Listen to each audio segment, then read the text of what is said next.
Hello everyone, welcome back again to God from Academy. So today let's revise Civic Education 2022 GCE.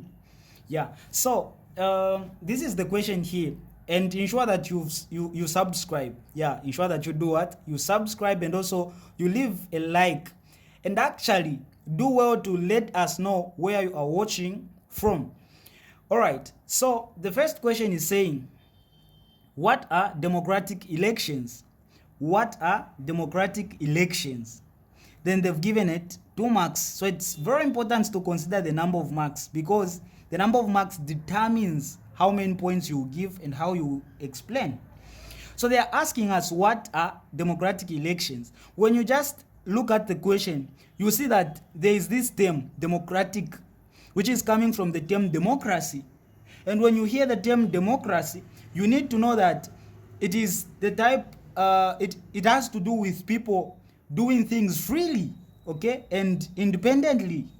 So when they say democratic elections, they are talking about the type of elections where eligible citizens freely choose their leaders, okay, without being what? Intimidated, or without being forced.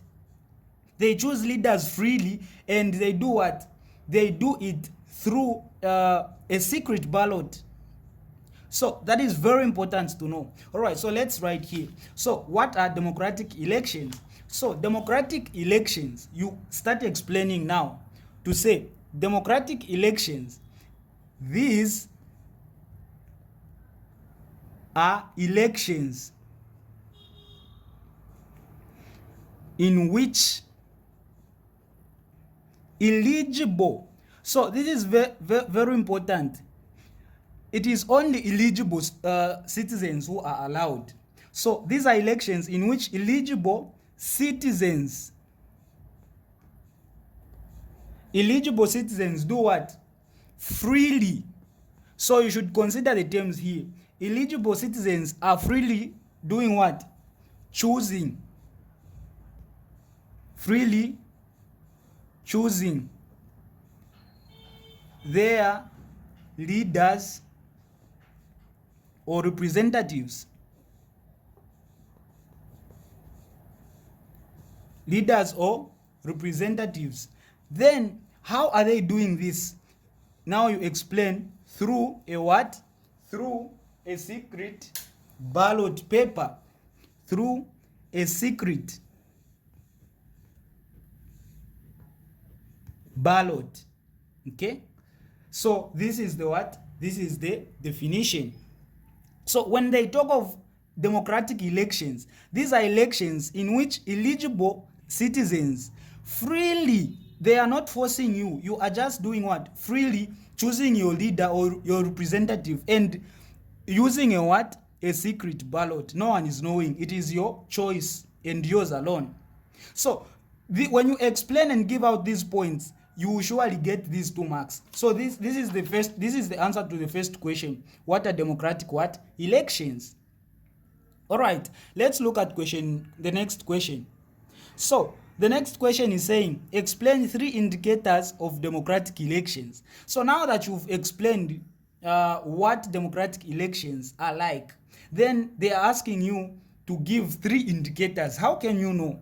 Okay, so when they say indicators, what things can you use to tell that, okay, this type of election or this type of elections are what? Are democratic. So those are indicators. So number 1, so this is our A, this is our B, our 1B. For the indicators, for the democratic elections to be democratic, number 1, just from the definition, they have to be what? They have to be, so number 1, you will say free and fair elections. This is very important.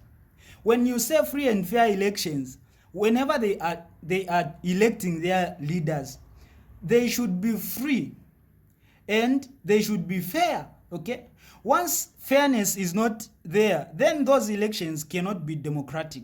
Okay, where there is democratic elections, there should be fairness. Whoever wins and takes up the throne. Okay, those are what? Those are free. I mean, those are democratic elections. So this is very important. Free and fair elections. So you explain now. Citizens vote freely, and you now say whoever wins gets into the office without corruption. So this is the first point, free and what? Fair elections. This is quite important. So they want 3. The next thing that you use to know is what? Is universal. This is very important. Universal adult suffrage. Universal adult suffrage. So this is a mark also, and your explanation will get a mark also. So what is the meaning of universal adult suffrage? This simply means all eligible adults, provided that this adult is eligible, are allowed to vote. There's nothing like, okay, these people who from this age to this age will not be voting. Provided that all adults, all the adults who are eligible are allowed to vote, it means those elections are what? Are democratic. So you explain to say all adults who are eligible are allowed to vote, or you say to participate in elections freely. Okay, so this is what? Universal adult suffrage. They want three indicators to know that these are what? Are democratic elections. The third one now, this is very important. The third one, how do you know that these are what? Are democratic elections? So we have the independent electoral body. So what this means, the best example in Zambia is the ECZ. The ECZ is an independent body. It is not a government body. No, it is independent. This is important for democratic elections because once those that are conducting the elections are in the under the government, of course they will be in favor of the government. So for the elections to be democratic, the electoral body, when they say electoral body, it is those that are conducting the election process. They have to be what? Independent on their own. That's what this means. So independent electoral what? Body. So now you explain to say the body conducting the election process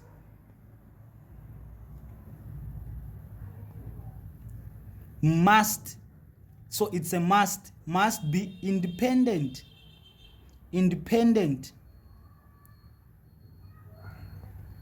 and free.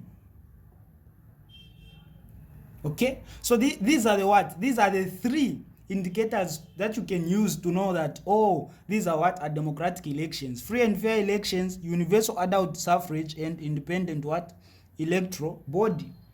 Let's go and look at the next question. So the next question, it is a table. It is saying, study the table of substance abuse below and answer questions that follow. So we have name of substance and effects on the user. We have A. The effect is it impairs physical and mental health. So this substance A impairs physical and mental health.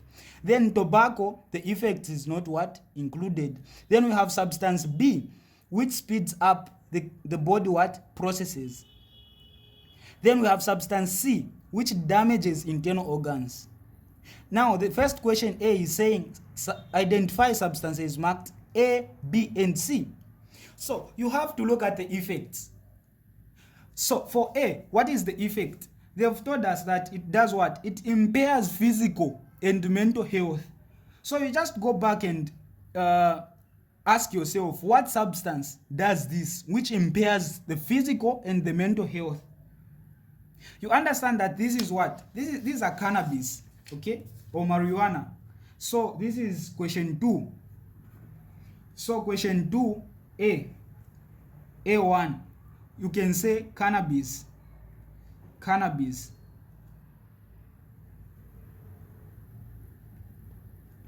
or marijuana. So these are the ones that does what? That have these effects. They will impair someone's what? Physical and mental health. You see where when someone takes cannabis, they actually just act like mad people, you know. You get mad when you take these drugs. So it is the one with that what? That effect. Then we got to the second one, B. Look at B. B is the effect is it speeds up the body process. Speeding up the body process. Well, these must be what? Stimulants. It's just a common term. Stimulants. This is just English. Stimulant means to speed up. Something is happening at a slow rate. Then there is something that makes it to happen at a high speed. That is called a stimulant. To stimulate, to speed up. Okay? So, this substance that does what? That speeds up the body process. When you just see speeds up, just know that it is what? The stimulants. That is what it means to stimulate, to increase the rate of something.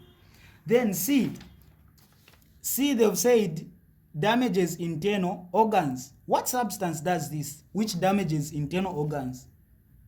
So this is our 3. So the substance which damages internal organs, of course, this is alcohol. Why? Because alcohol, you know that it has the effects on the liver. It causes liver cirrhosis. Even in biology, we learn that. Liver cirrhosis is the hardening of the liver due to excess intake of alcohol. So the one which has effects on the internal organs is what? Is alcohol. Yeah, alcohol here. All right, let's go to the next question. So the next question, this is B now. It is saying, how does tobacco affect an individual? How does tobacco affect an individual? Then they say, give 3 reasons. How does tobacco affect an individual? 3 what? 3 reasons. All right. So this is just a common question. You can just think, tobacco, how does it affect someone? So number 1, with tobacco, the first point is tobacco, firstly, it does what? It causes, we know that it causes lung cancer. So generally you can say it causes respiratory diseases. Then for example, lung cancer, okay? Because we know that lung cancer is caused by tobacco. So you say it causes respiratory. So it causes what? It causes respiratory diseases such as lung cancer. So that is the what? That is the, here it's C. That is the first effect of tobacco. The second effect, so this is 1. 2, it also does what? It also causes addiction and dependence. So it leads, or it causes, or leads to addiction and dependence. How many people do we know who cannot just do anything without drugs, without tobacco? So people get addicted. So this is another effect. The third one, because this question has they want 3 reasons. Yeah. So the other thing is, it also does what? It leads, or it causes, or you can simply say it stains teeth and leads to bad breath. So it stains the teeth and causes what? Bad breath. Yeah, of course tobacco does this. So they only wanted 3, but there are other effects, like it also leads to heart problems. It leads to heart problems, and like heart attacks and other things, even BP. So all those, depending on the number of marks. So here they only want 3, and these are what? Are enough. So we have the next question. Mention 2 ways of avoiding substance abuse. 2 ways of avoiding what? Substance abuse. How can you avoid substance abuse? Well, so this is our question what? This is our C. Substance abuse. Number 1, you need to do what? To avoid bad company. Okay? This is also a common question. Avoid bad company or bad peers. Peer pressure. So you should stop spending time with bad friends. If you just know that, okay, these people, they seem to tempt me to do what? To abuse substances. You should avoid spending time with such people. So that is just straightforward. The next one, so this is, they want, how many points they want? 2. So this is the first way. The second one is also doing what? Seeking guidance and counseling. Counseling is very important. So you need to seek counseling and guidance, so that those people who have knowledge concerning these things, they might lead you and also guide you on how to go about it. So you need to seek guidance and counseling, and by that way you will do what? You will avoid substance abuse. So that is very important. All right, let's go to the next question. So we have question 3. It is saying, identify the 2 main elements of a crime. 2 main elements of a crime. This is a very common question in civic education. Elements of a crime. So this is our 3. So we only have 2. Only 2. The first one is, so this is our 1. We have actus reus. Okay? So we have actus reus.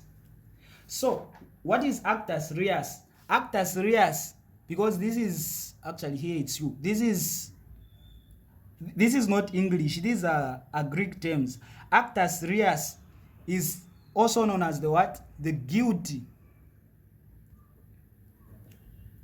act. This is actus reus. The other element of crime is known as mens rea, which is in English translated as what? As guilt mind. So when you talk of crime has these 2 what? 2 elements. There is the guilty act. You are doing something, you are even guilty. That only proves that is a crime. How can you be guilty when it is not a crime? So that is the first element, which is actus reus. Okay? So when they say actus reus, it is the guilt act. You are doing something, you are not even free, you are insecure. Just know that it is a what? It is a crime. Then, so that is the guilty act. Then the guilty mind. So the guilty mind has to do with the mindset. The mindset is not free. You are doing something and you are not free. And the guilty act, what you are doing is not approved. Okay, you are doing something wrong. So when the act is guilt itself, that is what we call actus reus. Now mens rea, when the guilty, when the mind is what? Is guilty. So that's the difference. This has to do with your mindset. You are guilty. Then this has to do with what? The act itself is not okay. So these are the two elements of what? Of crime. Then the next question, it says, distinguish felonies from statutory crimes. So what are felonies? So when they say felonies, this is our B, our 3B. When they say felonies, these are what? These are serious crimes. These are serious crimes. So those crimes, for example, murder, you kill someone, that is a very serious crime, and that is a perfect example of what? Of a felony. So when they say felonies, they are talking about what? Serious crimes. And these crimes, usually they what? They are followed up with a severe punishment. Okay? Maybe they will sentence you to death. So those are what? Are felonies. Then when you talk of they said felonies and what? And here is the question. Felonies and statutory. So statutory, the term is coming from state. These are crimes. So statutory crimes, these are crimes created by an act of parliament.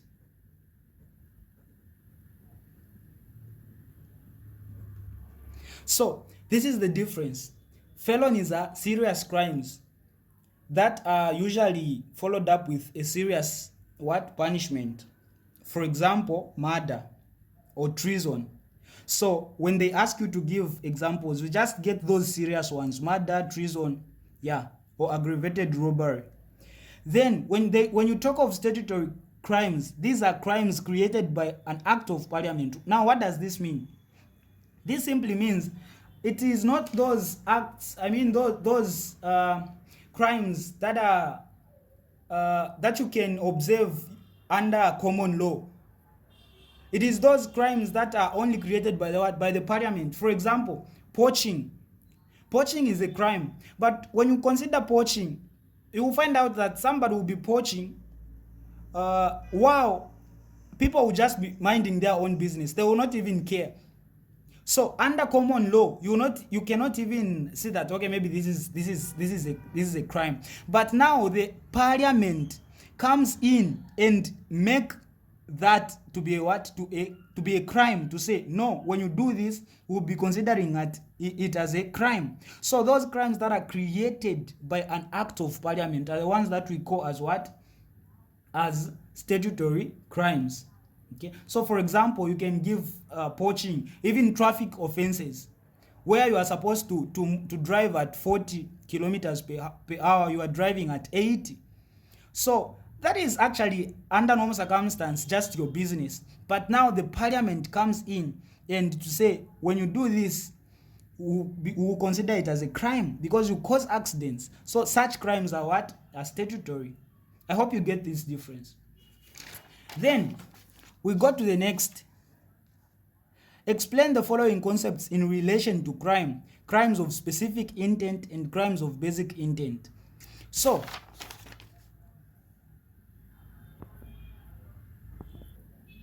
So crimes of specific intent, this is very important. You need to understand. When they say these are crimes of what? Of specific intent. They mean those crimes that are being done by the offender with a specific intention. So just from the name itself, crimes of what? They are saying crimes of specific intent. So just look at the term, crimes of specific intent. Okay? Crimes of what? Of specific intent. So these are crimes that are committed by the offender with a specific intention or a specific goal. Someone is doing something with a goal in mind that at the end of this, I want to do this, I want to have this. Those crimes are the ones that we call crimes of what? Specific intent. So you simply say these are crimes committed by the offender with a specific intention. With a specific intention or motive, or with a specific what? Objective to achieve after the what? After the act. So this is the definition or the explanation. But when you talk of crimes of basic intent, now see the difference. This is specific. This is what? Basic. When they say basic, they are simply saying generally. Okay? It is not specific. So these are crimes where the offender didn't do the act with any intention or with achieving anything at the end of the act. No. He did the act but without any specific intention. Okay? So you say these are what? These are crimes committed by the offender without any specific intention to achieve after the act. So these are crimes of what? Crimes of basic intent. And this is the difference. So this one, you are doing something with a goal. You are doing something wrong with a goal. This one, you are committing a crime. You are just committing the act, but you don't have a specific goal at the end. Okay? That's the difference. All right, we got to the next. The next is saying, question 4, explain the importance of budgeting in development planning. What is the importance of budgeting in development planning? So when they say development planning, this is question 4. It is the planning that is leading to development. Just from the question, you want to achieve development at the end of the day as a country, but now you are planning. Okay, how are we going to develop as a country? Then you bring in the issue of budgeting. You start budgeting. What is the importance of budgeting? Well, civic education, you just have to relate it to our daily lives.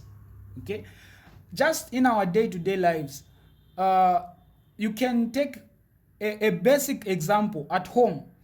At home, for example, you have limited finances. For example, you want to make it through the month, but you only have a limited amount of money.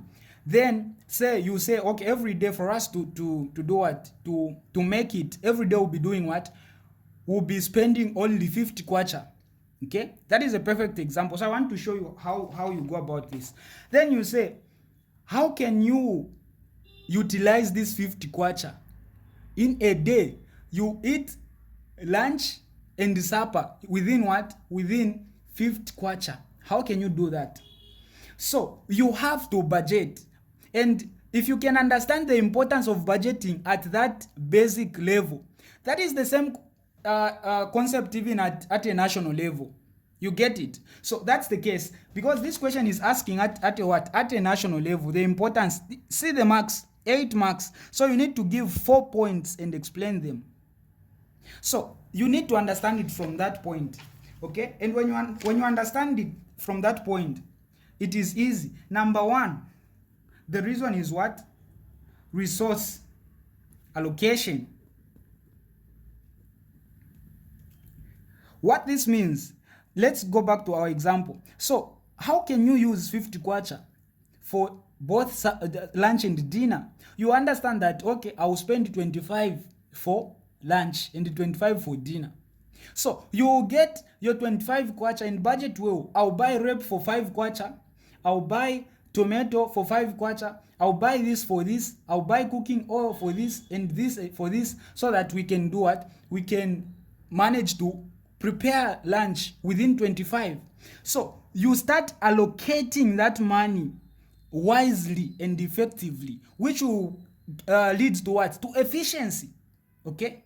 So this is what it means when they say resource allocation. Just like at home, you will know that, no, I cannot spend 10 kwacha on what? On cooking oil, because it will not be efficient. I need to spend this on this. You start allocating your money wisely. So this is the first. Even at national level, the government will start allocating money wisely. So resource what? Resource allocation. So when they say resource allocation, so this is the importance of budgeting. It leads to resource allocation. Now you explain to say, it ensures that scarce or little, maybe this one is simpler, yeah. Little what? It ensures that scarce or little finances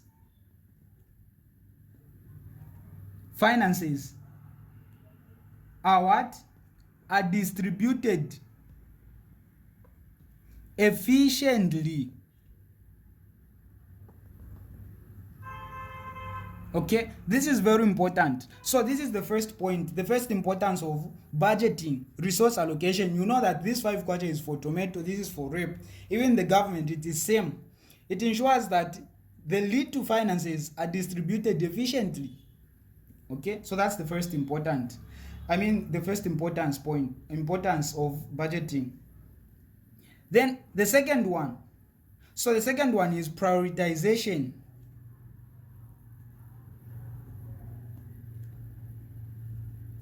What this means, we go back to our example. You will know that there are things that are more important than others here. Okay? For example, you understand that, okay, of course, onion is important, but when you don't have, cooking oil is more important, or salt is more important, because you cannot eat without salt, but you can eat without onion. Maybe some can eat without salt, but I don't think so. Salt is very important. Or let me say, you instead of salt, maybe you say gas. If you have little money, you know that no matter what, I have to buy gas, or else we will not cook. How are we going to cook without gas or without charcoal? How are we going to cook? So you know that for sure I have to do what? I have to get charcoal, no matter what. So when you are spending, you prioritize. What this means, you put what is important first. You know that this is more important because I cannot do without this. Even the government, that's the same case. You just now take it from that family level, you take it to the national level, to say the government will know what to start with first. Okay? So the government knows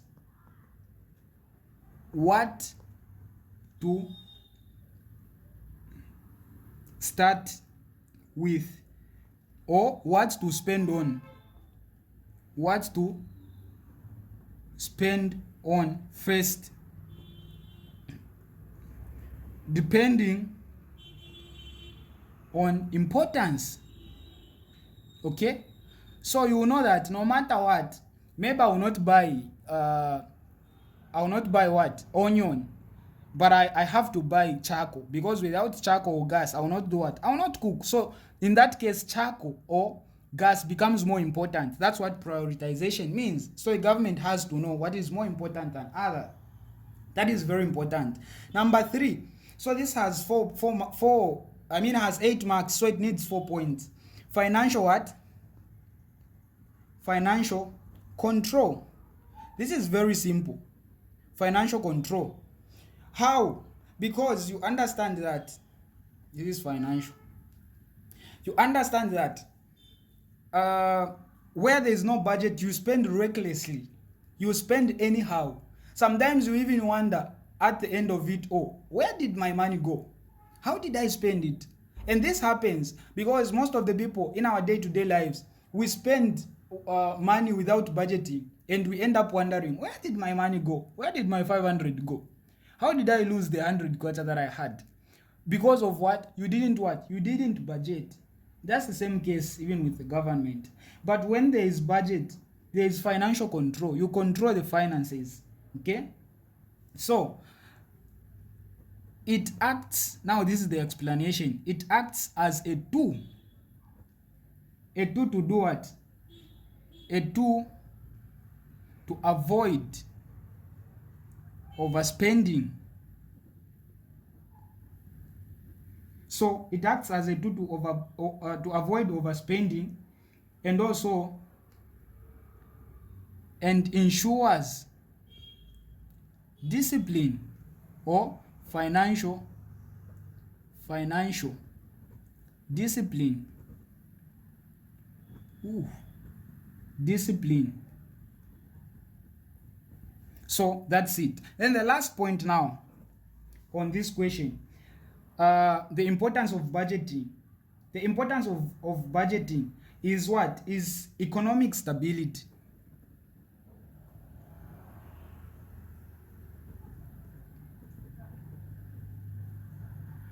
So when there is budgeting, it helps manage the macroeconomic factors. Okay, so it helps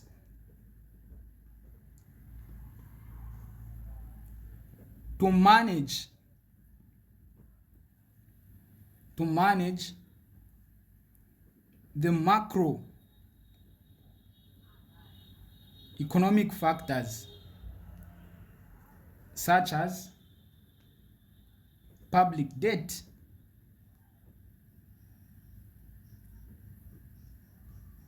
So what does this mean? Well, when there is budgeting, you know how to manage your macroeconomic factors. When you see macro, this is just English. It means something big. It is opposite to micro. Actually, they asked this in civic education. I don't know the paper they asked, where they wanted you to explain the difference between macro and micro. So it can be macro institutions and micro institutions, or macro something, but the key is macro and micro. Macro means something very big.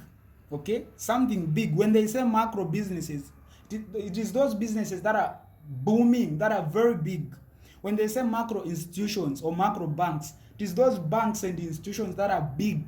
But when they say micro, it is those that are very small. So that's the difference. So when there is budgeting, you manage the macroeconomic factors, such as public debt. The country maybe has the debt of 4 billion. That is a macro factor, macroeconomic factor. How are you going to manage it? So when you are budgeting, you manage it well. Okay, so this is it for this question. We go to the next. So question 5, the last question in section B. It is saying, this is 5, describe a trophy, and it is given 1 mark. What is a trophy? Okay, so a trophy. So when you hear the word trophy, you just have to know, this is not only civic, it is just generally English. Okay, even in other subjects you can find it. So a trophy is just English. When they say a trophy, so a trophy,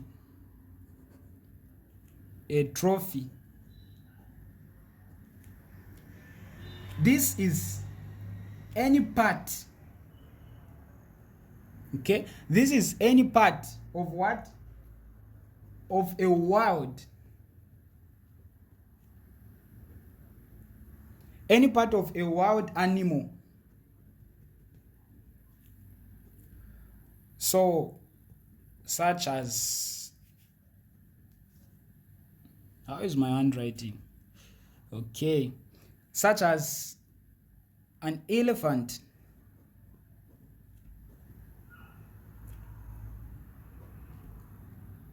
now any part of a wild animal such as an elephant that does what, that is kept, this is very important,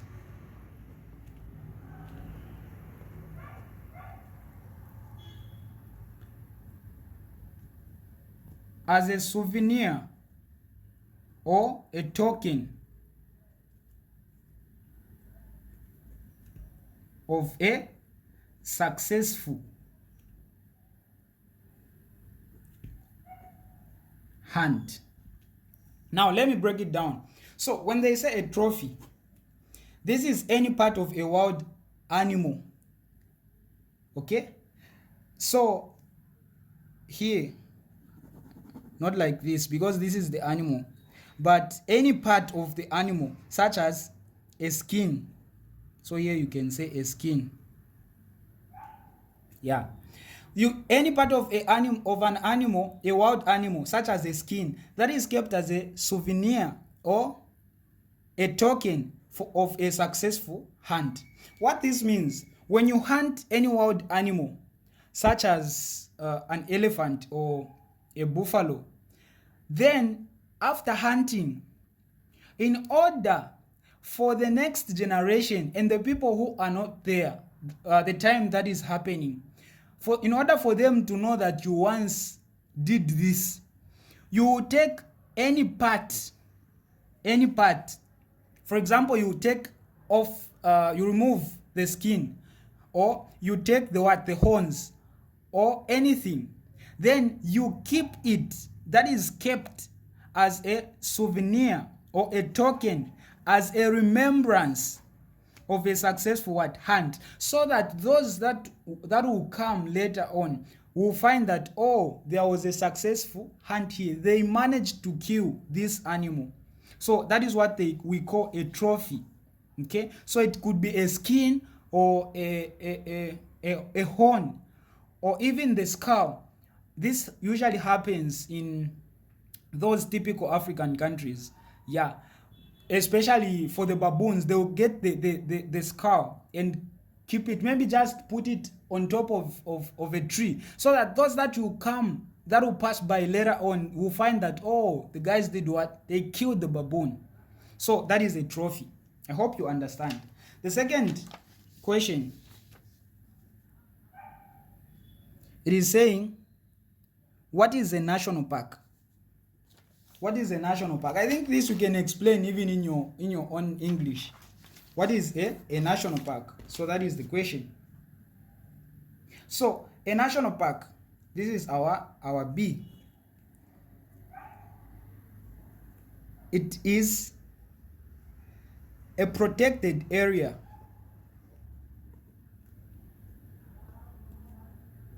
of land which is set aside by what? By government.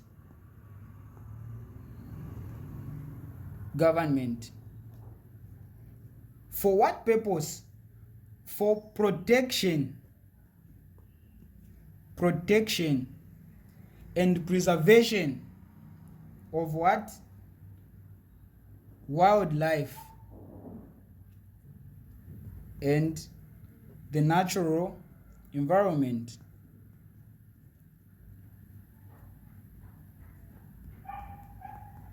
So this is a national park. This is a protected area, that is what? that is set aside by the government. It is the government that says, no, this area should not be tampered with. Then they protect it. Why? So that they preserve what? They preserve and protect wildlife and also natural environment. All right, the next question says,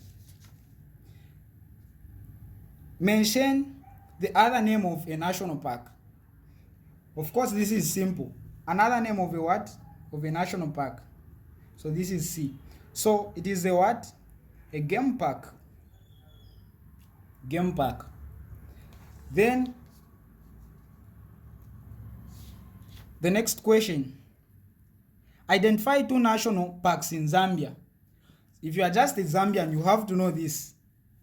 So this is D. 2 national parks in what? In Zambia. We have Kafue National Park as 1. Then 2, we have South Luangwa National what? Park. Of course, there are so many. So any doesn't matter, provided that it is in Zambia. Then give an example of an endangered species. So this is species. Give an example of endangered species. This question is also asked frequently in civic education. When they say endangered species, they are talking about those species that are likely to go to extinction. What that means is, actually, you need to start by understanding the term species. We have this in biology. So the basic explanation is by giving examples. We humans, we are a species, just like the way we are as humans. Trees also have species. Okay, we have the big mango trees for mangoes. Then we have those for oranges. That is the species.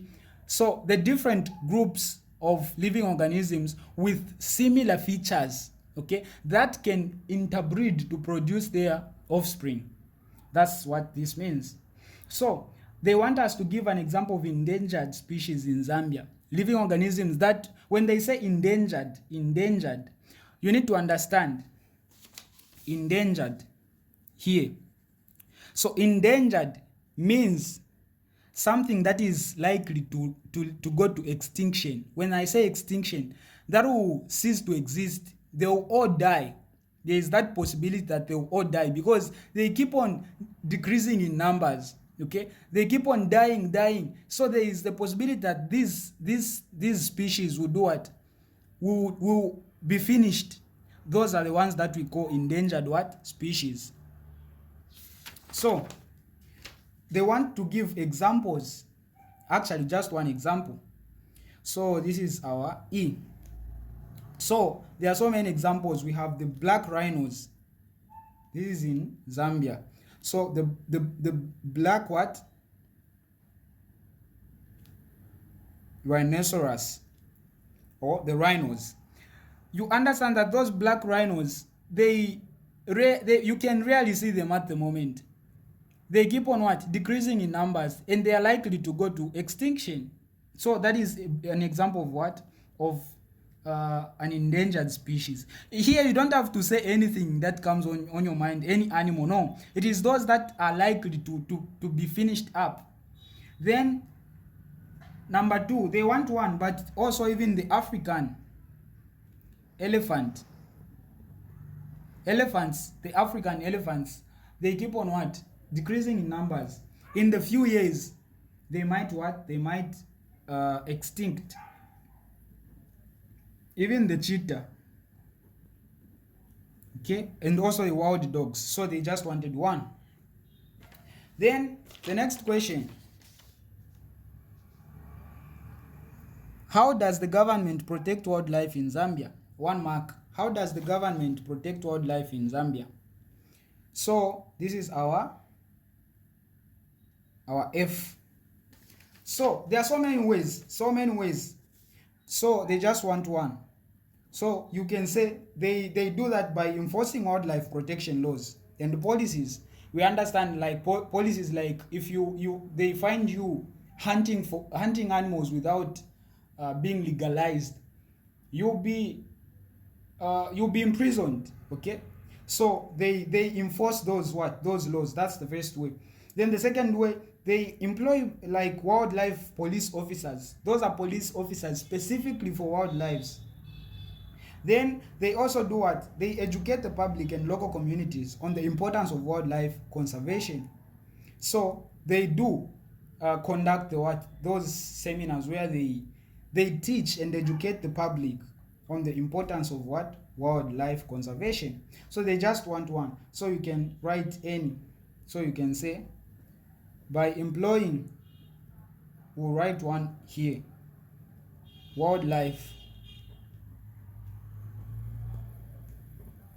police officers. Then the last question now, it is saying, in which way can members of the local community avoid collaborating with poachers? How can members of the community, the local community, avoid collaborating with poachers? I think this is just a common question, right? You can just think how. Number one, if they report any case that has to do with poachers or anyone that is suspected to be a poacher, that is the first way.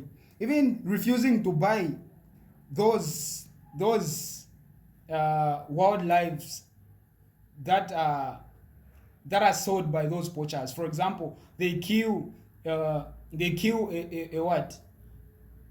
An antelope. Then they are moving secretly, selling the meat. People actually, they do it opposite. They like those illegal things, but as responsible citizens, you need to do what? To stop buying. Then the other thing, how can you do what? How can you avoid? Even educating fellow community members to say, no, we are not supposed to be doing this, and other things. Okay, so they just want one. We will say, by what? Reporting suspected what? Poachers to wildlife authorities.